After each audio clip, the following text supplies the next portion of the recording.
আসসালামু আলাইকুম রহমতুল্লাহ। সম্মানিত শ্রোতা ও দর্শক মণ্ডলী, বিরতির পর আবারও আমরা চলে এলাম। এই সময়ে যারা আমাদের অনুষ্ঠানে অংশগ্রহণ করেছেন আপনাদেরকেও আমরা স্বাগত জানাচ্ছি। সম্মানিত শ্রোতা ও দর্শক মণ্ডলী, আলহামদুলিল্লাহ, আমাদের সম্মানিত অতিথি পবিত্র হজ সম্পর্কে আলোচনা করছিলেন।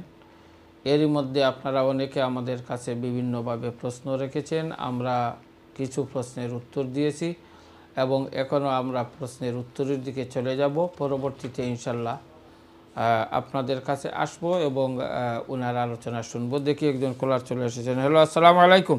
ওয়ালাইকুম সালাম। ভালো আছেন? জি আলহামদুলিল্লাহ, আপনি ভালো আছেন?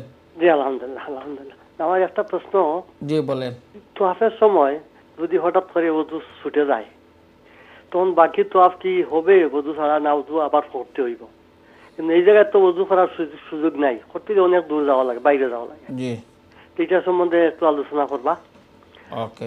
আর আরেকটা প্রশ্ন, প্লেনে এরাম মান্দা এটা ঠিক আছে নি? নামাজও জায়গা আছে, নামাজ পড়া যায়, কিন্তু গোসল তো ওযু কোন রকম হয় আর কি, কিন্তু প্লেনও এরাম মান্দা ঠিক আছে নি?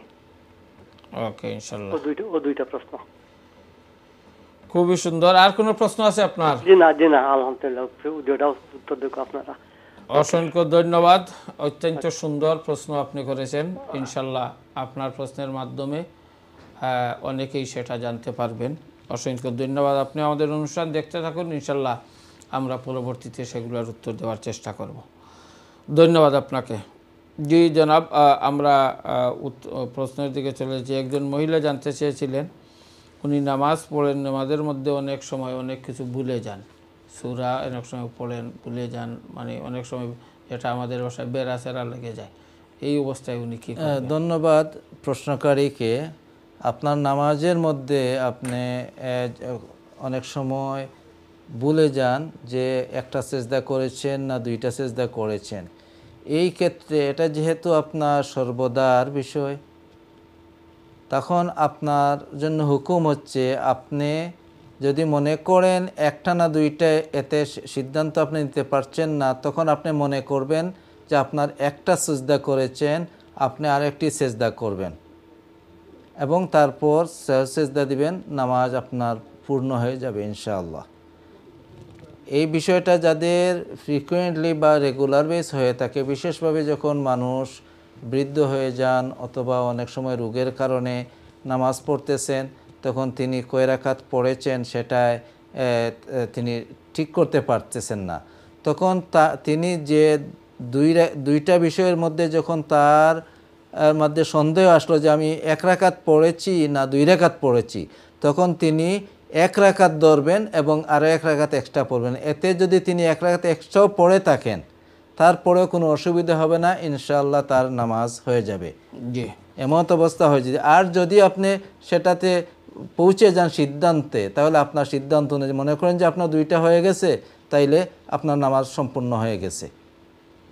আর যদি আপনি সন্দেহ থাকে যে আমি একটা করেছি না দুইটা করেছি, এবং এই বিষয়টা প্রায় সময় হয়ে থাকে আপনার নামাজে, তাহলে আপনি তখন একটা করেছেন সেটা ধরবেন এবং আরেকটা সেজদা করবেন। আর নামাজ শেষে যখন শেষ রাকাতে বৈঠক দিবেন, বৈঠকের পরে আপনি ডান দিকে সালাম ফিরিয়ে আরও দুইটি সেজদা দিবেন, তারপর আবার তাশাহুদ পড়ে সালাম ফিরিয়ে নামাজ সমাপ্ত করে নেবেন। সেটাকে সাহু সেজদা বলা হয়।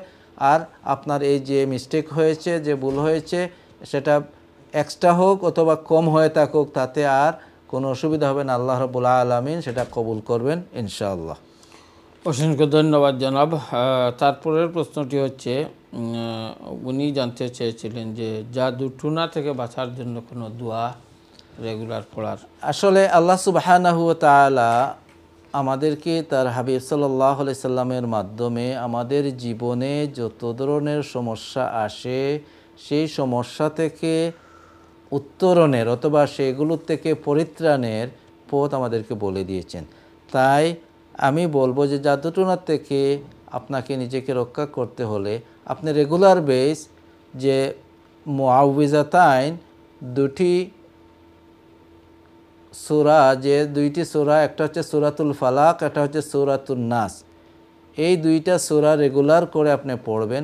বিশেষভাবে রাতে ঘুমে যাওয়ার পূর্বে সেই সূরাগুলা এর সাথে আপনি কুলিয়াইও পড়তে পারবেন এবং কুল হু আল্লাহু আহাদ, এই 4টি অথবা 3টি অথবা 2টিও পড়লে হবে। আপনি পড়বেন এবং একবার করে প্রতিটি পড়ার পর হাতেতে ফু দিবেন। ফু দিয়ে আপনার মাথা থেকে সমস্ত শরীর যতটুকু পর্যন্ত হাত যায় আপনি মুছে নেবেন। এভাবে 3 বার করে ঘুমে যাবেন ইনশাআল্লাহ। এর মাধ্যমে আল্লাহ রাব্বুল আলামিন জাদুটনা বা অন্যান্য জিন্নাত এগুলোর ক্ষতি থেকে, ইনসানের ক্ষতি থেকে আল্লাহ রাব্বুল আলামিন হেফাজত করবেন। কারণ রাসূলুল্লাহ সাল্লাল্লাহু আলাইহি ওয়াসাল্লাম আমাদেরকে জানিয়ে দিয়েছেন যে এইগুলোর দ্বারা আমরা রক্ষা পাবো। সেটাতে আমাদের যত বেশি ইয়াকিন থাকবে তত আমরা কোরআনে কারীমের এই সূরার মাধ্যমে উপকৃত হব।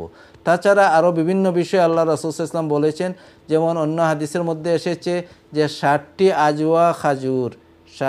আজওয়া খাজুর যে ব্যক্তি সকালে খেলেন তাকে এই দিন পর্যন্ত পুরো দিন কোনো ধরনের বিষ প্রতিক্রিয়া অথবা জাদুটুনা সেটা তাকে আসর করতে পারবে না।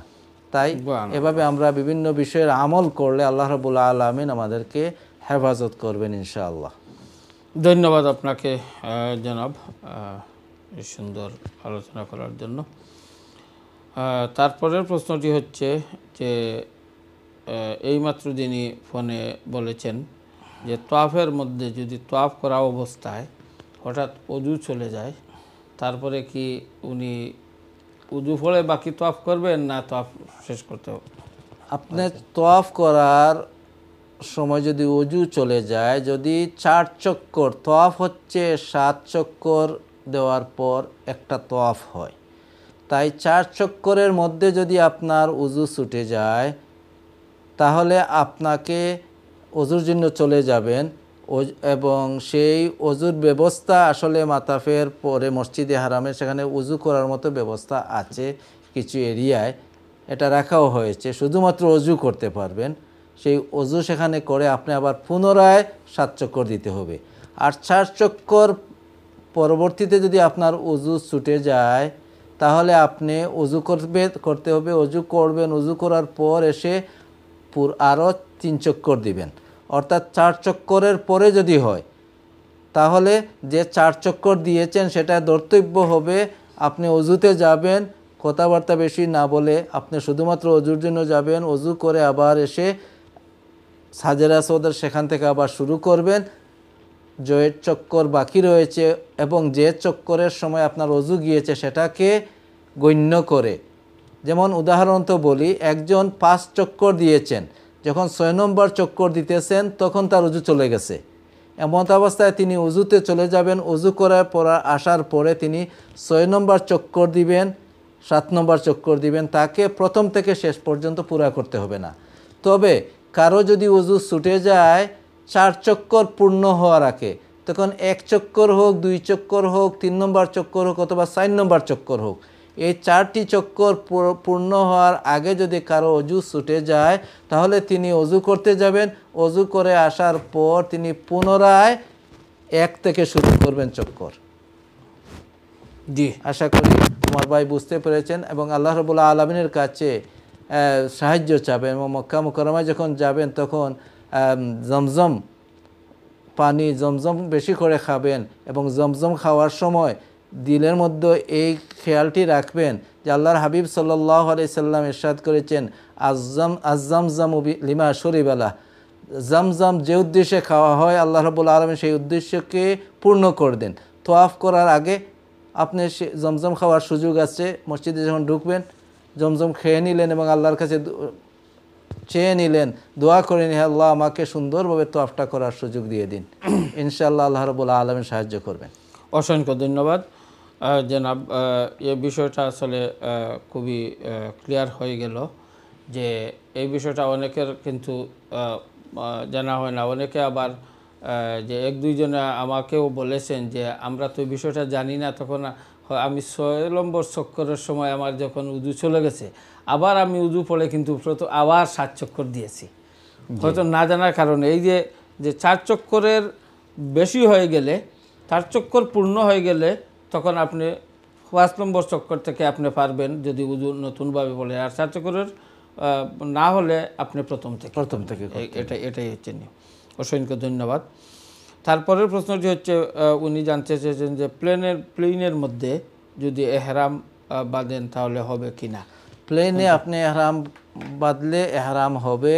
যদি উজু করার সুযোগ থাকে আপনি উজু করবেন, নামাজ পড়বেন। যদি তাও সুযোগ থাকে না, তাহলে আপনার উজুও লাগবে না, সে সময় নামাজও লাগবে না। শুধুমাত্র আপনাকে নিয়ত করতে হবে হজের অথবা উমরার, এবং তার সাথে সাথে তালবিয়া পড়তে হবে।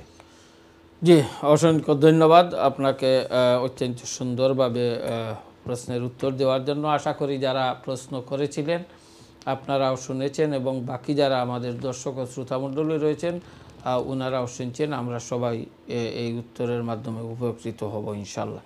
আরও কিছু প্রশ্ন আমার কাছে আছে, ইনশাল্লাহ আমরা আপনার কাছে জানতে চাইব। যে একজন জানতে চেয়েছেন হজের আগে ও পরে যে অন্য জায়গায় যাওয়া যায় কিনা, অর্থাৎ অন্যান্য শহরে এই যে সাধারণত যে বিষয়গুলো করা হয় যে জায়গায়, সেগুলো না অন্য শহরে বা অন্য টাউনে সৌদি আরবে যাওয়া যাবে কিনা। সেটা বিষয় হচ্ছে যে এবছর আমরা যেটা জানিয়েছি যেতে পারবেন, যেতে কোনো অসুবিধা নয়। তবে আপনি যদি মিকাতের বাহিরের কোনো শহরে যান, তাহলে আপনাকে যখন মক্কা শরীফে আসবেন তখন আপনাকে উমরা করতে হবে, ইহরাম করতে হবে। এটা হচ্ছে বিষয়। যেমন আপনি তায়েফে চলে গেলেন, উমরা করার পর যারা তামাত্তু করছেন অথবা এমনিতে উমরা সফরে গিয়েছেন, উমরা করে আপনি তায়েফে চলে গেলেন। তায়েফ থেকে আপনি যখন মক্কা শরীফে আবার আসবেন তখন অবশ্যই আপনাকে তায়েফের যে মিকাত, সেই মিকাত থেকে ইহরাম করে আসতে হবে উমরার জন্য। যদি আপনি উমরার ইহরাম করা ব্যতীত মক্কা শরীফে চলে আসেন তাহলে আপনি গুনাহগার হবেন, কারণ যারা ফরিনার যারা তাদের জন্য কাবার বা হরমের হুকুম আলাদা। আমরা সেখানে সম্মানের জন্য সেখানে ঢুকতে হলে, মক্কা মুকাররমায় ঢুকতে হলে আমাদেরকে ইহরাম করে ঢুকতে হবে। আর যারা মক্কা মুকাররমায় থাকেন, যারা জিদ্দায় থাকেন অথবা মিকাতের ভিতরে যদি থাকেন, জিদ্দায় যান এবং আসেন, তাহলে ইহরাম করা লাগবে না, এবং ইহরাম করে যেতে হবে, উমরা আদায় করতে হবে। ইহরাম করার মাধ্যমে এক জিনিস আপনার উপর ওয়াজিব হয়ে যায় যে উমরা আদায় করা, অন্যথায় হজ আদায় করা। এটা কেন বলা হলো যে আপনি মিকাত থেকে ইহরাম করে আসলেন, তখন হয়ে গেছে 9 তারিখ, আপনাকে আরফাতে যেতে হবে, তখন উমরার আর সুযোগ নেই। এজন্য আপনি ডাইরেক্ট আরাফাতে চলে যাবেন, তখন আপনার কাজ হয়ে যাবে, আদায় হয়ে যাবে ইনশাআল্লাহ। জি, অসংখ্য ধন্যবাদ। উনি আর একটি বিষয় জানতে যাচ্ছেন যে ওই প্রশ্নটা যে আমাদের প্রথমে যে ভাই প্রশ্ন করেছিলেন, যে এই যে একজন অন্য ধর্মের মানুষ যদি মুসলমান হয়ে যান, মুসলমান হয়ে আর এক মুসলমান মেয়েকে যদি বিবাহ করেন, সেটা জায়েজ কিনা। জি, আপনার প্রশ্ন প্রথম অংশে আমরা ওই শব্দটি ওনারা আমাদের শোনাতে অসুবিধা হয়েছিল, যার কারণে আমরা যতটুকু জেনেছিলাম প্রশ্নটি সেই আলোকে উত্তর দিয়েছি। পরবর্তীতে আপনার প্রশ্নকে ক্লিয়ার করেছেন যে কোনো একজন বিধর্মী, অর্থাৎ বিধর্মী তখন যে কেই হোক, যখন একজন মানুষ মুসলমান হয়ে যায়, মুসলমান হওয়ার পরে অন্য মুসলমান মেয়েকে বিবাহ দেওয়ার সাথে শরীয়তের কোনো বিধি নিষেধ থাকে না।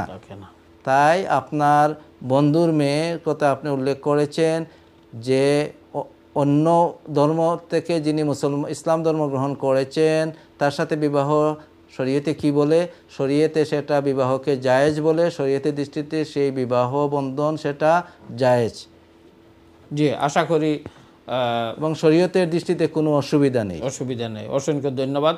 সম্মানিত কলার, যিনি ফোন করেছিলেন আপনার বন্ধুর মেয়ের ব্যাপারে, আপনি ক্লিয়ারলি জানতে পারলেন যে কোনো ধর্মের, ইহুদি, খ্রিস্টান বা যে কোনো ধর্মের মানুষ যদি ইসলাম ধর্ম গ্রহণ করেন এবং পরবর্তীতে ইসলাম ধর্মের যে কোনো জনের সাথে উনার বিবাহতে কোনো শরীয়তের বাধা নাই, হোক পুরুষ অথবা মহিলা। জি, অসংখ্য ধন্যবাদ জনাব। তারপরের প্রশ্নটি হচ্ছে যে একজন জানতে চেয়েছেন যে হজ বা উমরায় গেলেন, বিশেষ করে হজের ব্যাপারে বলেছেন, যাওয়ার পর নিজের হজ করার পর অন্যের উমরা করতে পারবেন কিনা, অন্যের নামে বা উমরা করতে পারবেন কিনা? হজের কার্যাবলী সম্পন্ন করার পর আপনি অন্যের জন্য উমরা করতে চাইলে উমরা করতে পারবেন।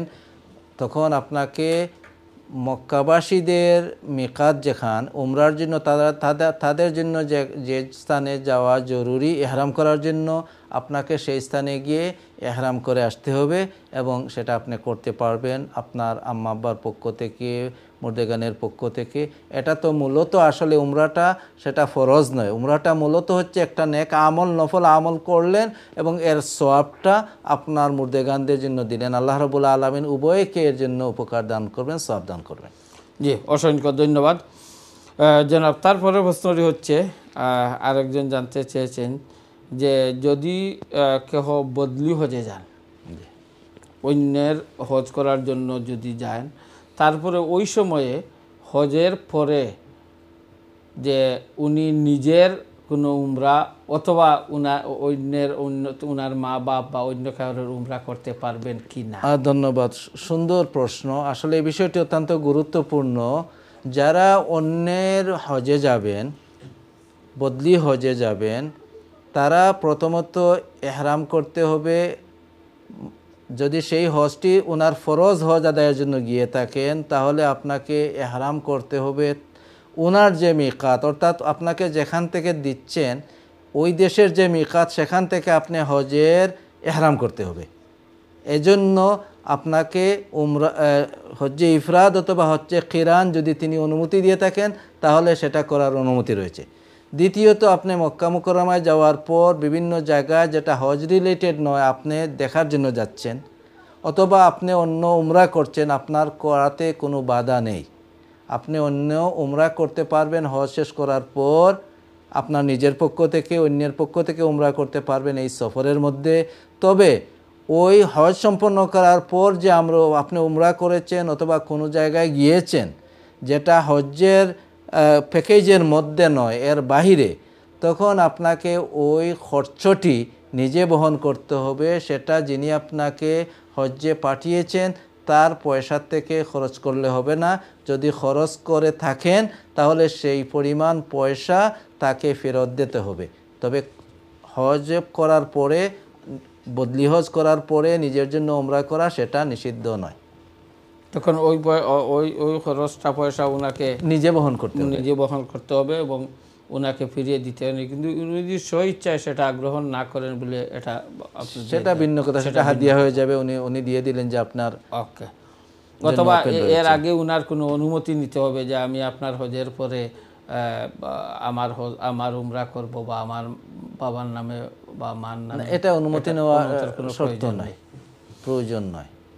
অসংখ্য ধন্যবাদ অত্যন্ত সুন্দরভাবে বিষয়গুলা আলোচনা করার জন্য। সম্মানিত শ্রোতা ও দর্শক মণ্ডলী, আসলে এই বিষয়গুলো অত্যন্ত গুরুত্বপূর্ণ এবং পুঙ্খানুপুঙ্খানুরূপে যদি আলোচনা করা হয়, অনেক বিষয় আছে যেটা আমরা আমাদের কাছে মনে করি অত্যন্ত সহজ অথবা খুবই ইজি, কিন্তু বিষয়গুলা জানা না থাকলে বা অনেক সময় দেখা যায় যে ইবাদতের মধ্যে অনেক ধরনের অসুবিধা হয়ে যায়। তাই আমাদের উচিত হচ্ছে আমরা প্রত্যেকটি ইবাদত সম্পর্কে পুঙ্খানুপুঙ্খানুরূপে আলোচনা করা, জানা। যে এই যে বিষয়ে কিছু প্রশ্ন আপনারা করেছেন, আমাদের মুফতি সাহেব সেগুলার উত্তর দিয়েছেন। এই প্রশ্ন এবং উত্তরের মাধ্যমে অনেক জিনিস কিন্তু আমাদের মাঝে ক্লিয়ার হয়ে যায়, অনেক জিনিস আমরা জানতে পারি। এই যে বিষয় যে অনেক মানুষের ধারণা হয় যে আমি যদি অন্যের বদলি হজে যাই তাহলে আমি কোনো কিছু করতে পারবে না, শুধু উনি যে জন্য আমি গেছি সেটাই। কিন্তু এখানে উত্তর থেকে আমরা জানতে পারলাম যে এই হজ আদায় করার পরে যে কোনো বিষয়, যে উমরা নিজের করা যাবে, অন্যের করা যাবে, তবে ওই খরচটা নিজে বহন করতে হবে। অসংখ্য ধন্যবাদ সম্মানিত শ্রোতা ও দর্শক মণ্ডলী, আমরা অনুষ্ঠানের শেষ পর্যায়ে চলে এসেছি। আমি আবারও আমার মুফতি সাহেবের কাছে চলে যাব এবং উনাকে অনুরোধ করব যে আজকের যে আমাদের অনুষ্ঠান, এই অনুষ্ঠানের শেষ কথাগুলো উনি বলার জন্য। হ্যাঁ, ধন্যবাদ। আমি শেষ কথা আজকে এই জন্য একটা বিষয় বলে দিতে চাই।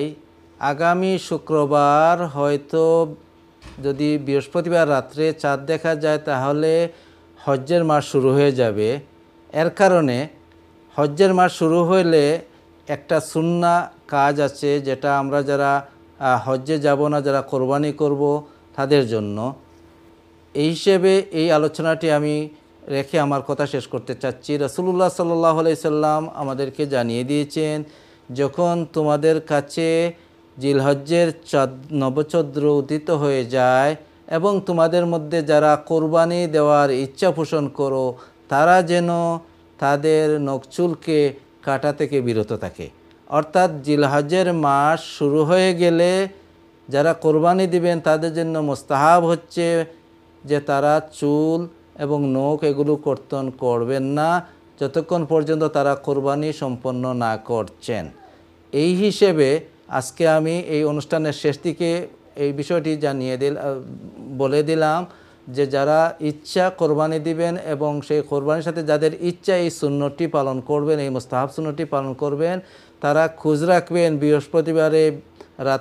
বৃহস্পতিবারে চাঁদের সংবাদ পাওয়া যায় কি না। তখন আগামী শুক্রবার থেকে আপনি আর নখ কাটতে পারবেন না যতক্ষণ পর্যন্ত না আপনার কোরবানি দান হয়েছে। আল্লাহ রাব্বুল আলামিন আমাদেরকে তৌফিক এনায়েত করুন এবং যারা হজে যাচ্ছেন আল্লাহ রাব্বুল আলামিন তাদেরকে হজ্জে মাকবুল জিয়ারতে মাবরুর নসিব করুন। তাদের জার্নিকে আল্লাহ রাব্বুল আলামিন সহজ করে দিন এবং আমরা তাদের জন্য দোয়া করছি আল্লাহ রাব্বুল আলামিন যেন তাদেরকে কবুল করেন এবং তারা যখন দোয়া করবেন সেই দোয়াতে যেন আমরাও শামিল হতে পারি, এই কামনা আমরা তাদের কাছে রাখছি। জি, সম্পূরক একটি প্রশ্ন আপনার কাছে রাখতে চাই। অনেকে আমাদের কাছে যে বিষয়গুলো প্রশ্ন করে নেয়, যেহেতু এই সুন্নতর সম্পর্কে আপনি আলোচনা করলেন, যে এটা তো হচ্ছে একটি সুন্নত যে চুল অথবা নখ না কাটা। যদি কোনো মানুষ এগুলা কাটেন তাহলে তার কতটুকু? এটা মুস্তাহাব। যারা করবেন তারা ফজিলত পাবেন, যারা করবেন না তাদের কোনো ক্ষতি হবে না, গুনাহ হবে না। তাই রাসূলুল্লাহ সাল্লাল্লাহু আলাইহি ওয়াসাল্লাম ইরশাদ করেছেন, সহিহ মুসলিমের হাদিস, আমি যা বলেছি যে সহিহ মুসলিম শরীফের হাদিস, সেটা আমরা হানাফি মাযহাবে সেটা মুস্তাহাব। আপনি যদি কাটেন তাহলে কোনো অসুবিধা হবে না।